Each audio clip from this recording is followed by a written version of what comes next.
Since Generation 2, held items have had an important role in competitive Pokemon.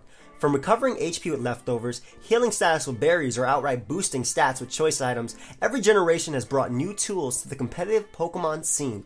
So why shouldn't Generation 7, Sun and Moon, do the same? What's up guys, I'm PokeMMD, a competitive Pokemon player, and I'll be sharing my top 5 competitive items that should be added in Pokemon Sun and Moon. Before we start, I want to give a huge shout out to Jackie for designing and illustrating the items we'll be talking about today. Her links are down below.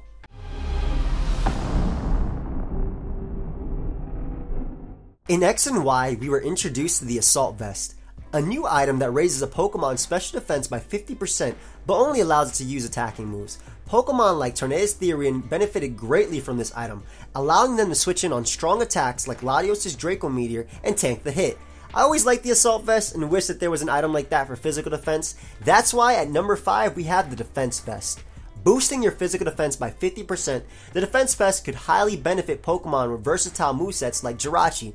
Jirachi has been known to run lure sets with Cobra Berry and Shuca Berry to tank the knockoffs from Weavile and Earthquakes from Garchomp and KO back with Iron Head and Icy Wind respectively.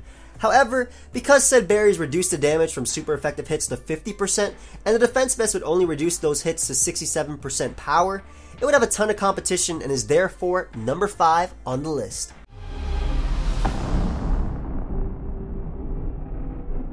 Next up, we have an upgrade to an item introduced in Black and White, the Air Balloon.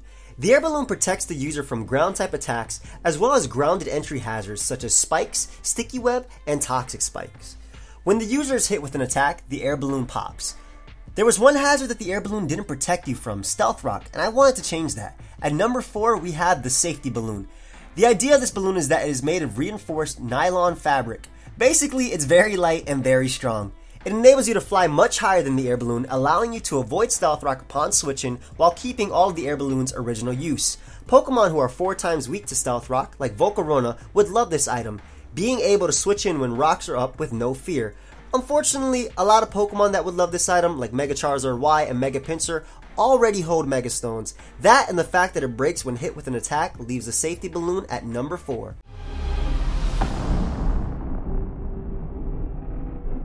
Gems were another item introduced in Gen 5, Black and White. When held by a Pokemon, they strengthen the move of a certain type by 50%, so using a fighting type attack while holding a fighting gem would boost the attack's power. Gems are one-time use items and disappear after. In 5th Gen, gems are great for taking out extremely bulky opponents. A Swords Dance boosted Terrakion could knock out a fully defensive Hippowdon with Fighting Gem boosted Close Combat. In VGC, we saw Latios using Dragon Gem boosted Draco Meteors to tear through most teams. Currently, in Gen 6, we now have just one gem obtainable, the Normal Gem. Not only do we have just one gem, but its power was also reduced to 30%. With the introduction of the Fairy-type, dragons who once dominated the meta now cannot spam their strongest attacks, leaving once insanely strong Dragon Gem Draco Meteors and Outrages less powerful. I believe this balances out gems, and with Sun and Moon, I would love to see them come back. They offer a mix of flexibility and power, allowing certain Pokemon to break through others that they normally would have a hard time dealing with. Unfortunately, because of the power decrease from 50% to 30%, and gems only being one-time use, they find competition from the Life Orb, which gives a 30% boost each turn at the cost of some HP. If gems find their way to Sun and Moon with their original 50% increase, they could definitely be more than number 3 on the list.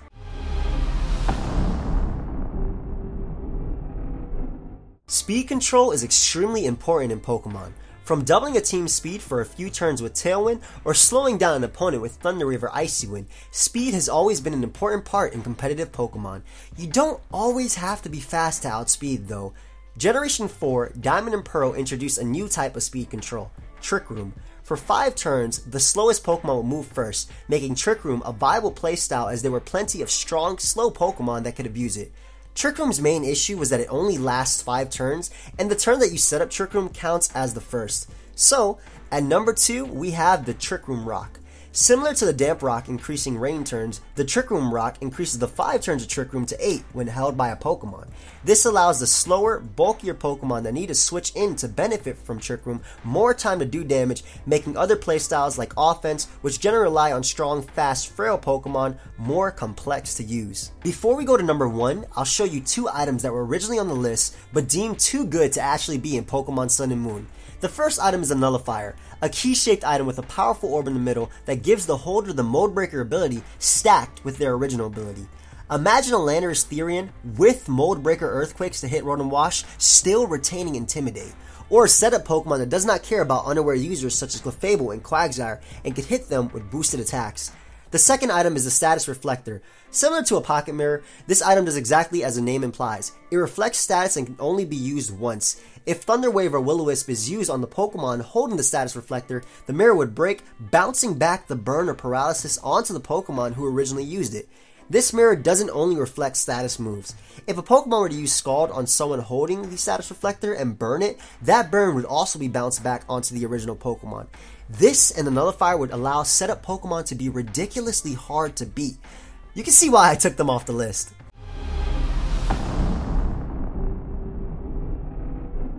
For the longest time, Pokemon such as Regigigas and Slaking have been plagued by their abilities. Blessed with great stats and move pools, these Pokemon fail to get the job done because their abilities hold them back.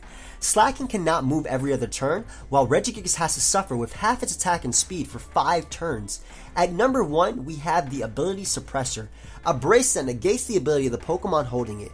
Regigigas would start a battle with its monstrous base 160 attack and nice base 100 speed, while Slaking would be free to attack every turn, not having its ability Truant holding it back. As long as the item is held, the user's ability will not work.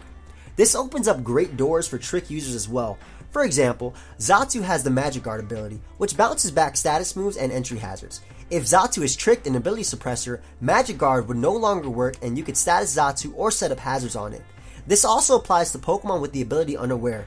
If they were tricked, they could no longer avoid boosted attacks. I'd love for this item to be in Sun and Moon, as it makes Pokemon that were previously not viable due to their abilities competitively viable and would open up new doors for many different strategies. Anyway, that's all I have for you guys today. Feel free to leave a like if you did enjoy. You can subscribe for more competitive Pokemon content, whether that be Sun and Moon when that comes out, or just ORAS right now, as well as Let's Plays. Also, feel free to leave a comment on what you think or what was your favorite item or what item you would love to see in Sun and Moon. Anyway, I'm PokemonD, and I will see you guys later. Goodbye, friends.